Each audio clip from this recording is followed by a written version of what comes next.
You're listening to The Local Maximum, episode 292.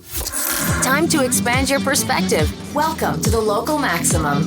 Now, here's your host, Max Sklar. Welcome, everyone. Welcome. You have reached another Local Maximum. I'm joined today by Aaron. Aaron, thank you so much for coming back on the show. I really need you because after these two solo shows, you know, there's only so much I could talk on my own. And I'm sorry, I need to get some more guests on here, but we're working on it. Well, I thought last week's solo show was a good one. I was getting really animated listening to it, and I think it'll actually tie into our main topic today. But before we get to that, well, yeah, you had some stuff you wanted to talk about. Yeah, well, last week's episode was twofold, right? It was about archive.org, and I think that's the part that's going to tie in today about how, man, people trying to give away free information, especially the little guys who are doing it, are getting crushed because a lot of these articles are about, not major corporations using, people's works for free and stuff. It's about nonprofits and small players. And that to me is somewhat strange, alarming. I don't know what it is, but I again, if you listen to it, I don't have a full prescription of it. I have feelings, I have facts. I don't have a full story to go along with this, but these issues of copyright and fair use are going to be they have been important in the past, but they're going to take on new meaning in the next few years, I think. All right, so before we get into that update, you remember I wrote a new constitution. I am almost ready to publish what I have here, but as you could see, this front page has a bit of markings, so I'm still writing. The second page has a lot of markings, but the rest of them have almost no markings, and I went through it. So I just need to rewrite. It's always like those first two pages I want to be perfect, and I don't know how to do that, but I think there's a lot that we could talk about. There's a lot I want to talk to you about. Maybe we could do an episode on apportionment and different electoral systems that we could try that might work that I found through this, and I think we enjoy talking about that. I assume you enjoy talking about that, so maybe we could talk about that in a future episode. Last week, this is the paper on the Bertrand paradox. I don't know if you remember that one as well.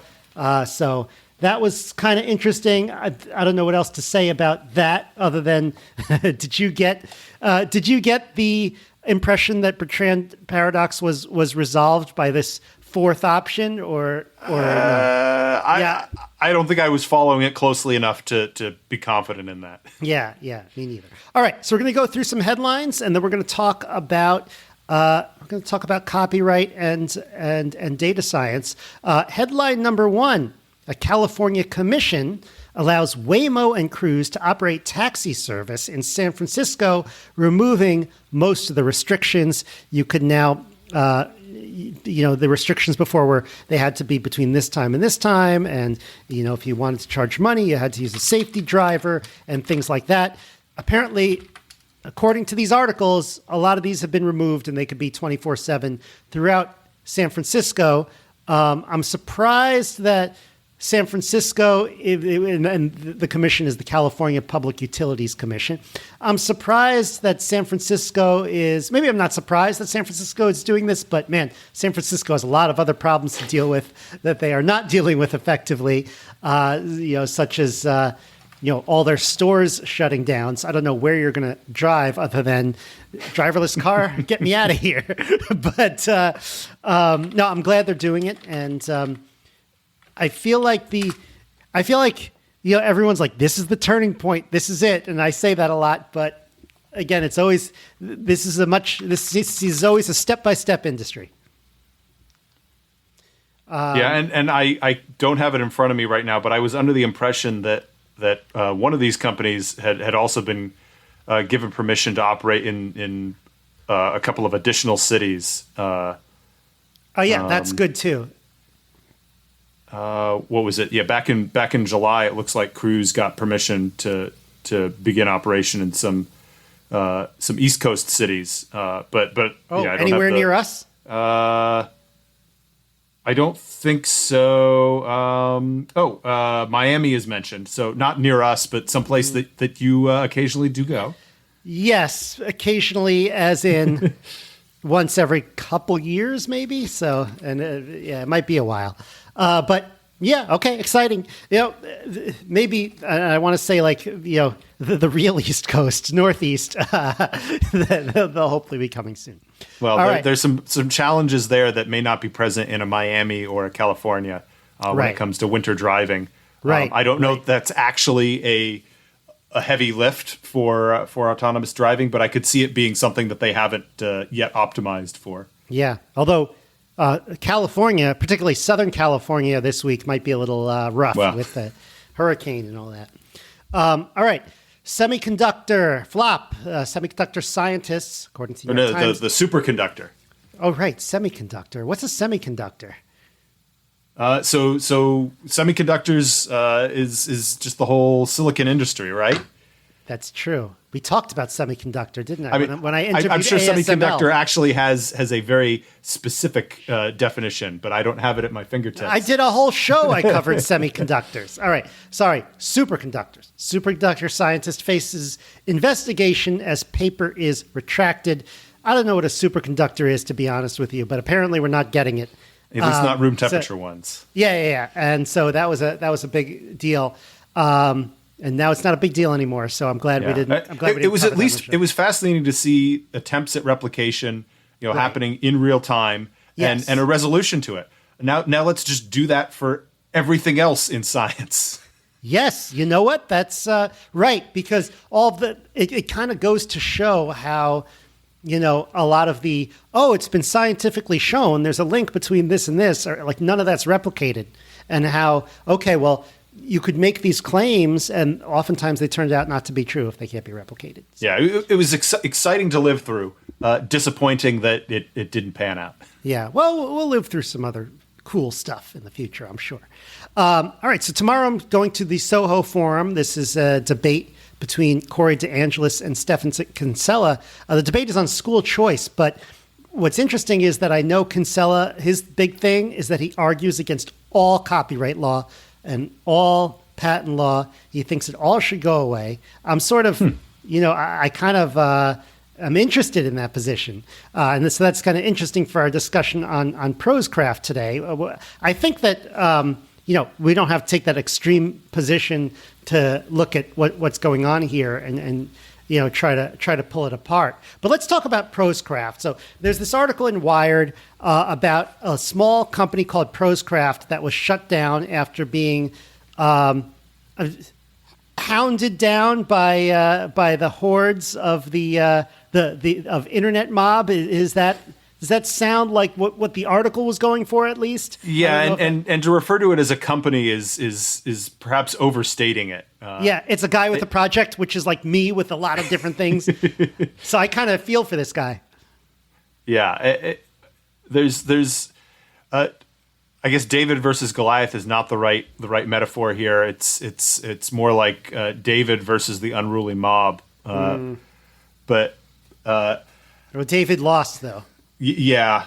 Well, he's walking away, but he's taken the L. Oh, right. He's not. He wasn't torn apart by the mob. He just said, "Okay, I'm sorry." Not yet. Yeah. All right. So the article opens. Harry Kunzru wasn't looking for a fight. On August 7th, the Brooklyn-based writer, that's your problem right there, sat on the subway scrolling through social media. He noticed several authors grumbling about a linguistic analysis site called Proscraft. It provided breakdowns of writing and narrative styles for more than 25,000 titles, offering linguistic statistics like adverb count and ranking word choices according to how vivid or passive they appeared. Kunzru pulled up Proscraft website to check whether any of his work appeared. Yep, there it was. Now, first of all, I should point out, this is making the forefront of the news because of, generative AI, LLMs, ChatGPT, all that stuff. This kind of stuff has been available for decades. These algorithms are not particularly sophisticated, is my understanding. Yeah, I mean, you certainly could use some AI-like tools for this, but the digging a little bit deeper, it sounds like that's barely the case in this implementation here. Yeah. That maybe he talked about AI in his funder deck, trying to get investors, but this is not a large language model. This is not OpenAI or ChatGPT. Right. This is very different. Right, but I mean, I do think the connection is those tools and those breakthroughs or those innovations have put the spotlight on this kind of thing.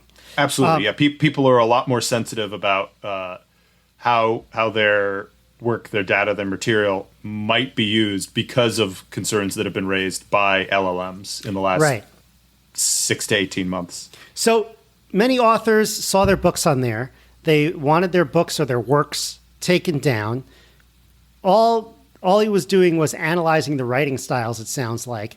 And it uses the loaded term steals. I saw there's another article in the MarySue.com where it says, Benji Smith steals thousands of books. I kind of picture him like running into a bookstore and just like, putting some in his backpack and like carrying a stack out and just like hobbling away and like just stealing the book as if like that's what was going on. Very Hamburglar-esque. Yeah, I know, but but no, it's a lot of this stuff is just laying around on the internet, and people want to treat it the same way. And I think over time, I don't think that analogy is going to necessarily hold up. But we'll see.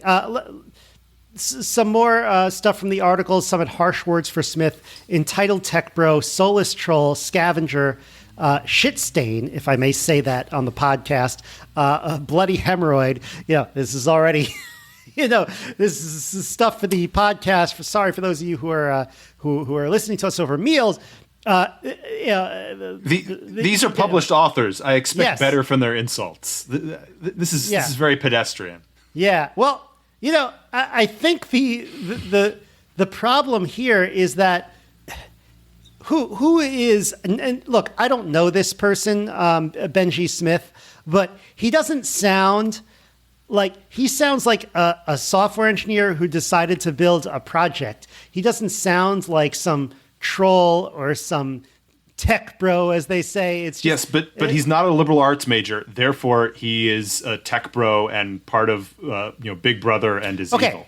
But what kind of tech bro is like, how we're going to screw people over and make lots of money? We're going to do literary analysis. Stop asking reasonable questions, Max. Okay. Until this past May, Smith had held a full-time job as a software engineer, but he'd quit to focus on his startup, a desktop word processor aimed at literary types called Shakespeare.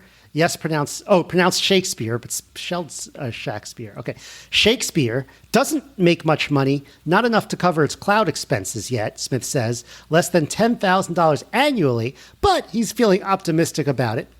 Don't we all? This doesn't sound like someone out to rip people off, and there are a lot of people around to rip people off, but it doesn't sound like one of them. Another quote.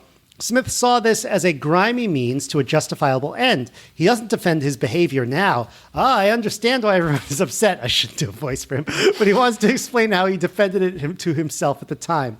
What I believe would happen in the long run is if I could show people this thing, people would say, well, it's so cool and it's never been done before and it's so fun and useful and interesting. And then people would submit their manuscripts willfully and generously. And publishers would want to have their books on Prosecraft, he said. But there was no way to convey what this thing could be without building it first. So I went about getting the data the only way I knew how, which was it's all there on the internet. I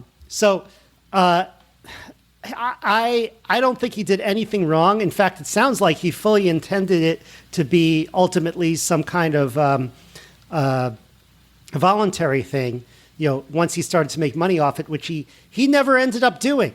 He wasn't profiting off their work, and it didn't seem like he had a very So to be fair, yes. So there's a lot of fair use ambiguity in what part of the problem with fair use and why if you were to say sample a piece of music, if we wanted to use commercial music for the intro to the podcast, there's not a lawyer who will tell you definitively, you can use 10 seconds but not 20, or you can use 15 but not 30, because there's not a clearly defined set of criteria and rules for where fair use ends and copyright infringement begins. It's a multi-point test that involves a lot of interest balancing and feels. So this is a huge gray area. That being said, sorry, where I was going with that is one of the criteria is it for a commercial or a non-commercial use. And while he's not yet making money off of this, and at this point probably never will, his intent was for this to be some sort of to build a business around this idea, this concept, this tool. Right. So he was using it in attempting to use it in a commercial fashion. So right. that weakens some of the fair use arguments. But I think given what he was doing with that information, he still very much had a leg to stand on if he had so chosen to stand and fight.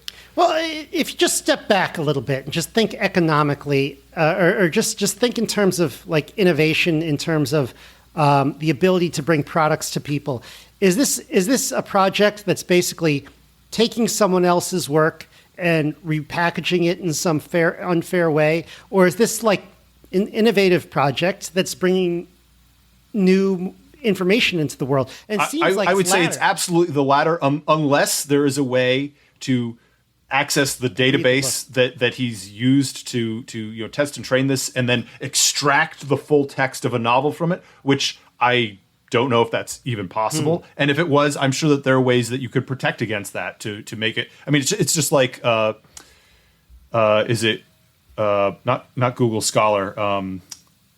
Google Books?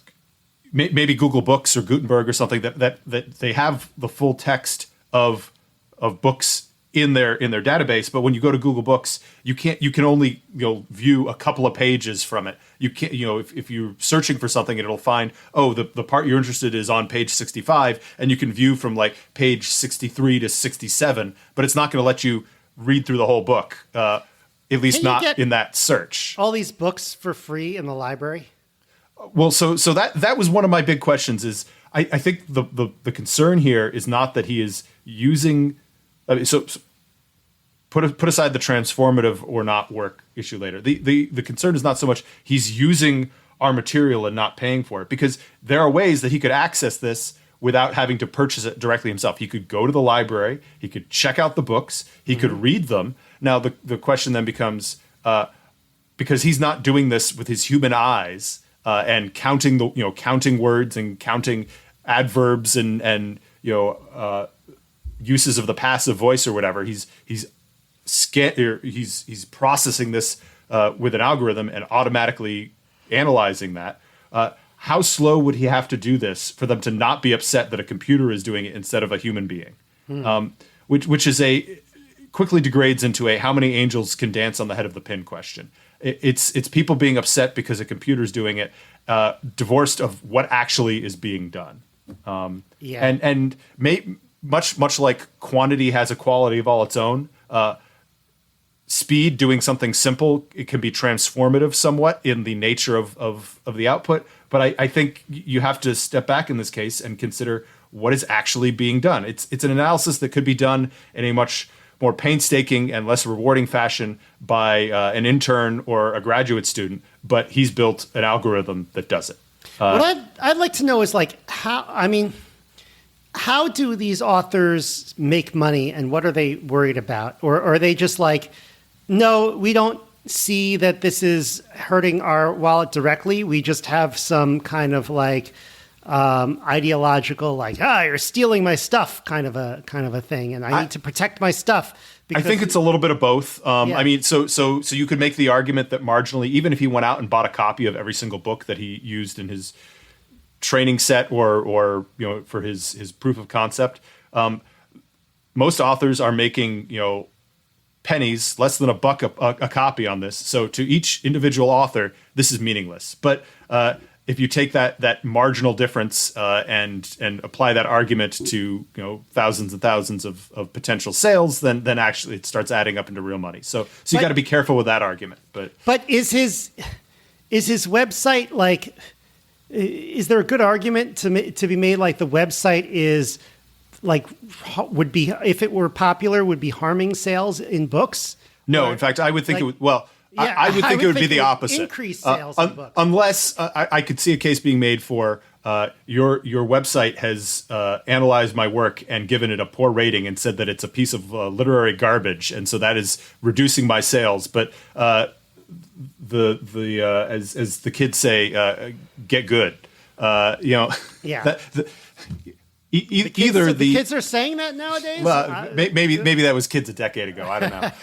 But it's either the algorithm, his tool will be determined to be not useful and flawed, or it'll be providing valuable insight. And the only way to determine that is to actually apply it and use it. And Yeah. look at the results. I think they're- What it is absolutely not doing is this is not, people are not going to say, oh, I can just use Proscraft and look up I don't know, the next George R. R. Martin book, and now I don't have to buy a copy of it and read it because I've looked at the Proscraft analysis. Yeah.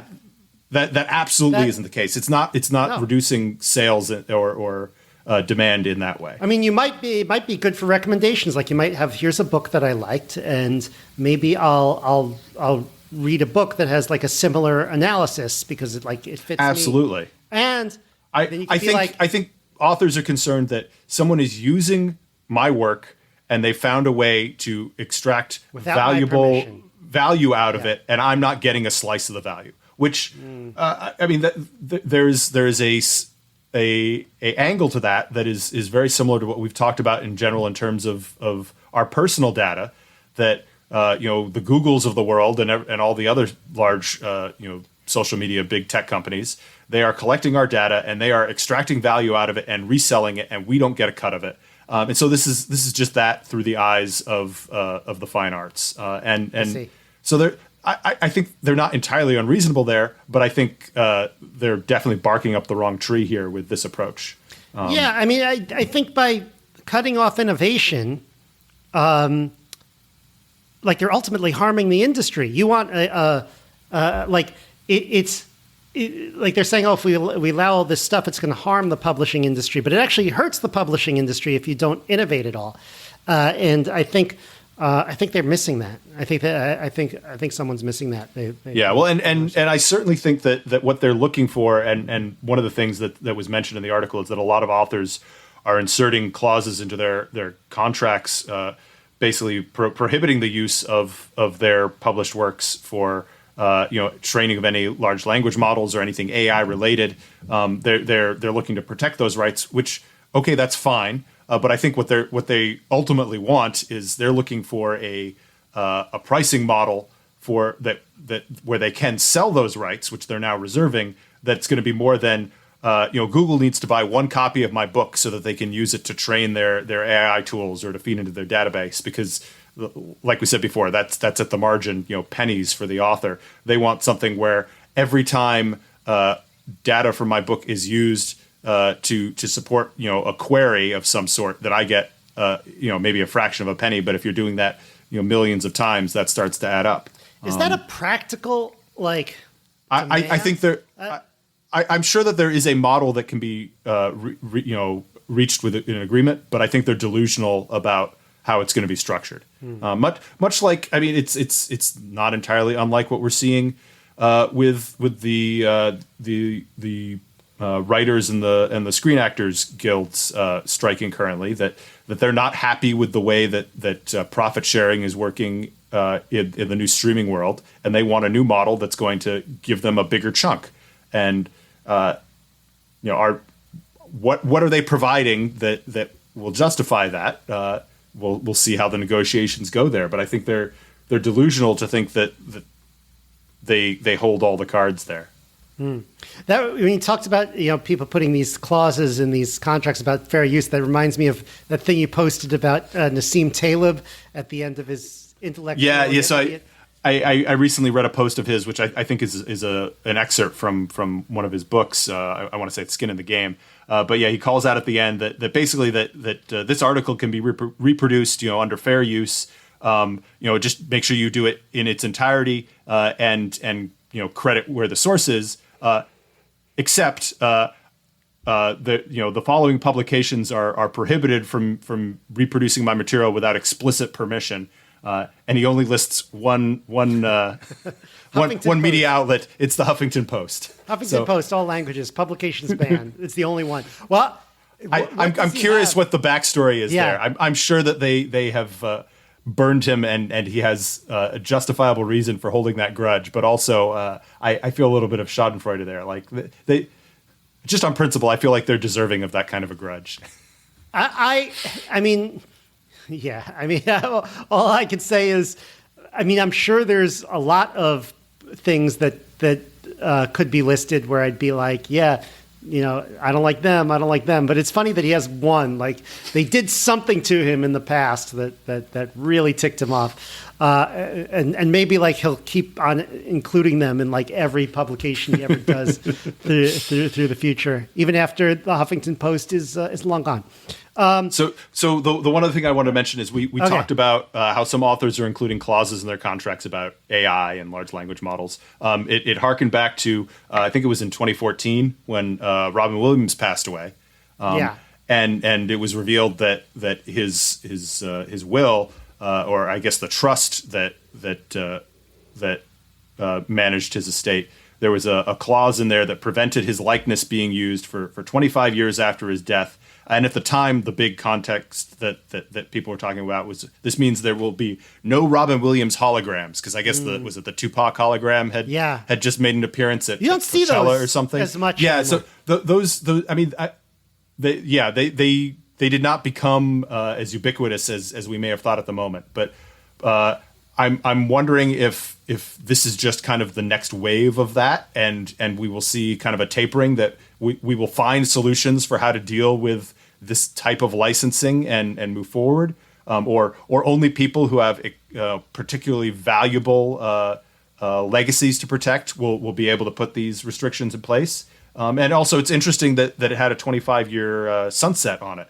That maybe authors will allow their works to be used, but will have some sort of a grace period. I mean, that's that's to a large extent how copyright and patent law works. They all have expirations on them. Granted, they tend to be, at least in terms of copyright, what is it? It's like the life of the author plus some number of years or something. So it's a little bit different there. And Disney keeps extending it out. Yeah.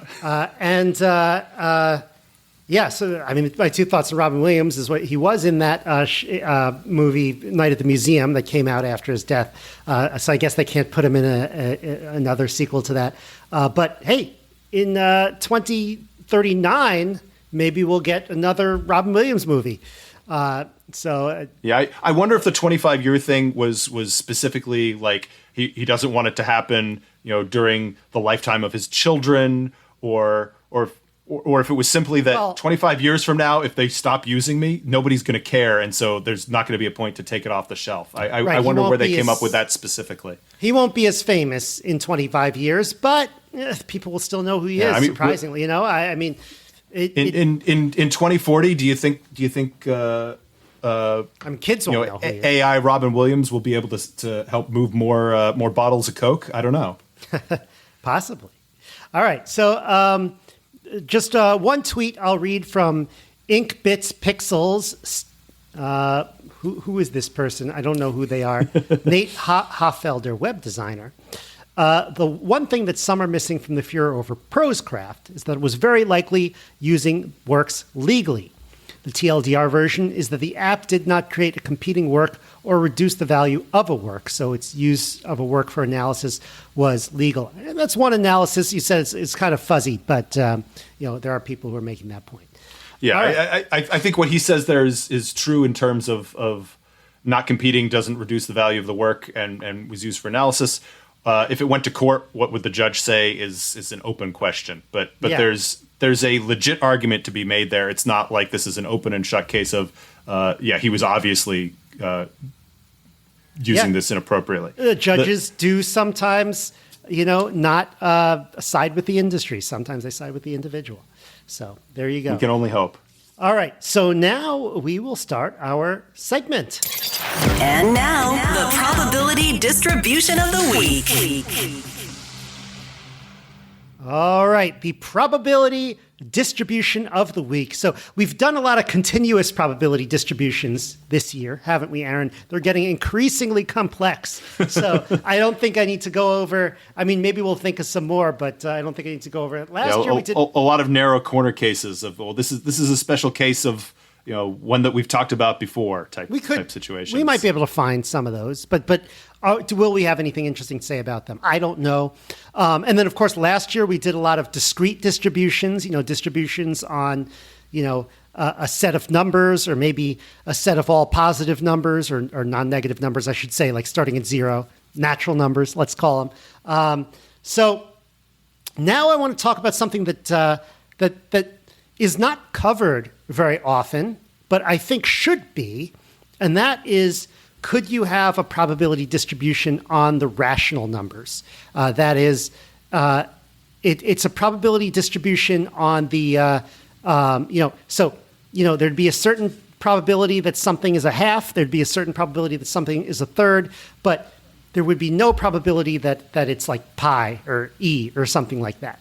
Now, the interesting, so I think there's a few questions that come up.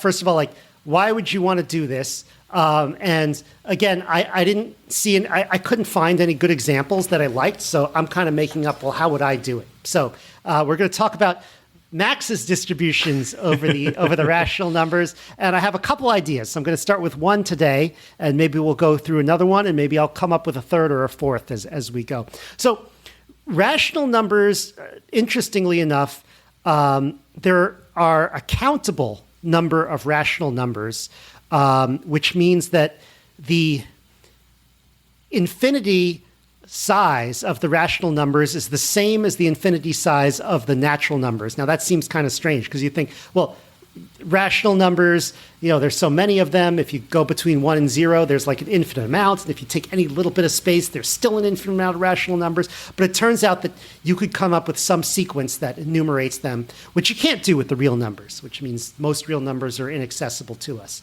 I don't know if I want to get into the mathematical kind of reasons for that, but the basic implication of that is that you could design probability distributions on the rational numbers where any given point has a non-zero probability. So there's like a non-zero probability of a half, a non-zero probability of a third, a non-zero probability of 9/5, all of that.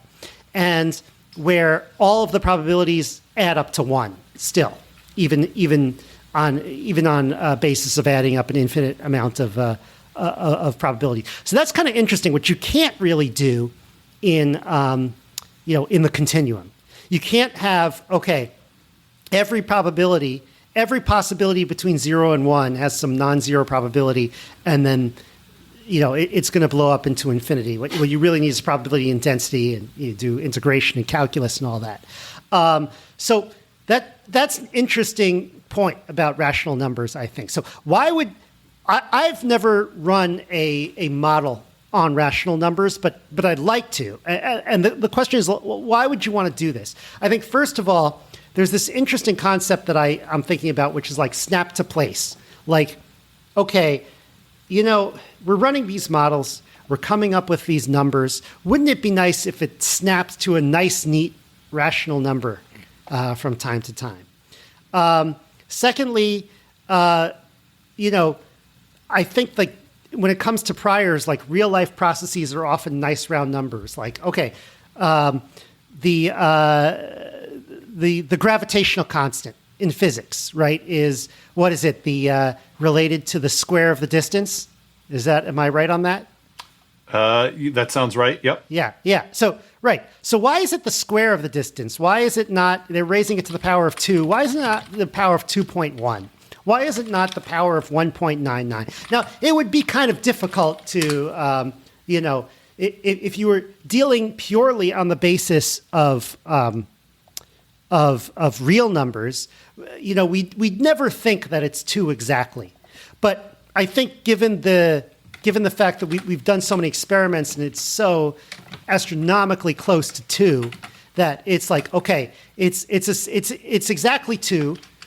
or at least there's some physical reason why it's exactly 2. Maybe there's some tiny little error on that we can't detect, but there's some physical reason why it's exactly at that point. So I feel like there should be some reason, there should be something that like snaps you to the important fractions in certain cases. And then there are also physical processes where it's like, okay, I know I have the ratio of 2 things. So I know there's one physical process producing integers, another physical process producing integers, and I know I'm finding some ratio of that. So I know it's going to be rational anyway, if that makes sense. So, all right.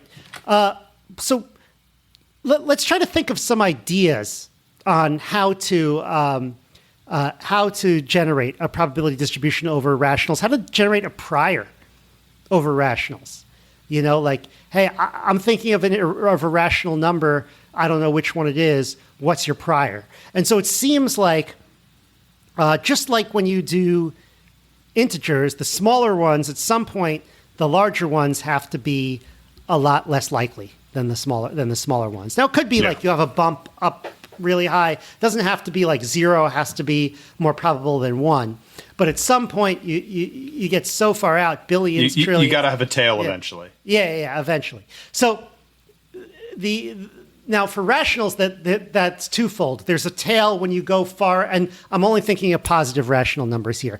There's a tail when you go out towards infinity when they get very large, but there's also a tail, when you're dealing with like very large numbers in terms of like in the numerator and the denominator, and you can't really put it into lowest terms. So if you have something like, it's like some 18-digit number divided by some 11-digit number that's prime, so they can't be, that's a number, it might be close to an integer for all we know, but that seems to be a very unlikely one. Or maybe it's an 18-digit number over some other 18-digit number, so it's some number close to 1, but it seems very irrational-like, even though it's rational, if that makes sense. So my first idea on this, and again, this is just a first idea, I want to run it by you and see what you think, is to take a distribution on the natural numbers, and we went through a lot of them. There was the exponential or the geometric distribution where it was like, 0 is a half, 1 is a fourth, the 2 is an eighth, so on and so forth. There's the Poisson distribution, which is like a common rate. I think this happens exactly 10 per hour, but sometimes obviously it's going to be 9 and sometimes it's going to be 11. And then there's the gamma Poisson, which is a little bit more dispersed than that. So you take something like that, and then you say, the numerator is going to be distributed that way. The denominator is going to be distributed that way. That way, high numerators and high denominators have very low probability. And then the probability of any rational number, P over Q, is just the probability of P times the probability of Q, with one caveat in that, what's the probability of half? That's the same as there's also a probability of 2/4, and there's a probability of 3/6. There's a probability of 4/8. So you have to kind of add all those together. But I think if you use one of these distributions on the positive integers or on the natural numbers, then those sequences will converge and you'll get a number. So that's my current idea. I don't know what that distribution is called, but I'd like to use it. What do you think? It's intriguing. I'm having difficulty visualizing what exact use case you would apply it to, but what you've said so far makes sense. Right. So it has some interesting properties. One is that it is going to be symmetric around the number 1 when you take the reciprocal. So the probability of 1/2 is going to be the same as the probability of 2. And the probability of 2/3 is going to be the same as the probability as 3/2. So I kind of like that symmetry of it. What's interesting is that, how do you have that long tail with that symmetry? Well, one side of the symmetry is stuck into between 0 and 1, and the other side of the symmetry gets spread out to infinity. So I feel like if we're designing a probability here, maybe that symmetry is very important. I don't know, particularly when you're talking about rates of things, but that's just one of my hunches. Interesting. Yeah. So the question that that immediately arose when you said let's do a probability distribution on the rational numbers is, could you do a probability distribution on just the irrational numbers? Well, that is an interesting question. I think what you could do is you could take a continuous distribution, like let's say the uniform distribution between 0 and 1. Just a uniform number somewhere between 0 and 1. We don't know what it is, but that's a pretty straightforward one. And let's say, well, first of all, if you pick something in that distribution, it's almost certainly going to be irrational. And I think if you remove the rational numbers from that, it still has probability 1. So I think yes, you could do it, but it's not too interesting. Yeah. So I think the rational case is far more interesting. The irrational one is like, I can't think of a good use for it. It seems like you're removing the rational numbers from a distribution where the answer, you're going to be estimating it with rational numbers anyway. So what's the point there? And that's another reason for doing this. Every time we're making these models in the wild, we are using floating point numbers. So we're estimating them using some rational number, which means, why don't we just do a distribution on the rational numbers anyway?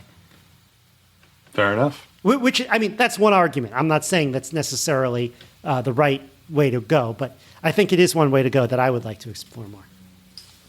So, all right. I think that's what I have to say about that. I don't know if there's any philosophical questions about that, but it's certainly very interesting. What do you guys think? Log on to our locals, maximum.locals.com, or just email us, localmaxradio@gmail.com. Aaron, do you have any other comments on today's episode before we log off? All I can think of is, I'm a big fan of the whole information wants to be free. And me too. And I think you mentioned Aaron Schwartz in last week's episode. Yeah. He's just bouncing around in the back of my head between that and what we talked about today. And while maybe not always free as in beer, free as in distribution. I want to see more of that and maybe work towards, once you've solved this Constitution thing, then we can look at another piece of the Constitution that deals with patents and copyrights and right. And how we can better address those systems in a modern information world. I think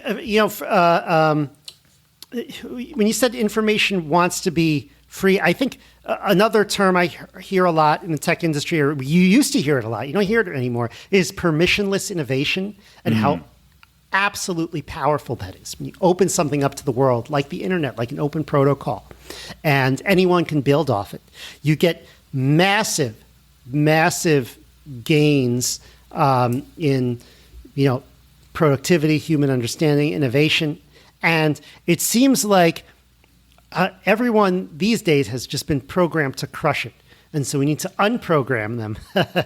And so one step at a time here on the Local Maximums. That's what I think. All right.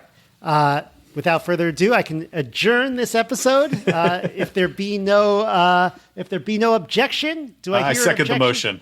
All right. Have a great week, everyone. That's the show.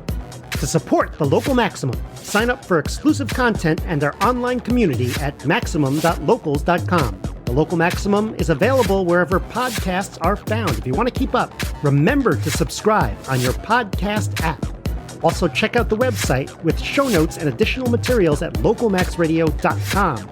If you want to contact me, the host, send an email to localmaxradio@gmail.com. Have a great week. Feel the power.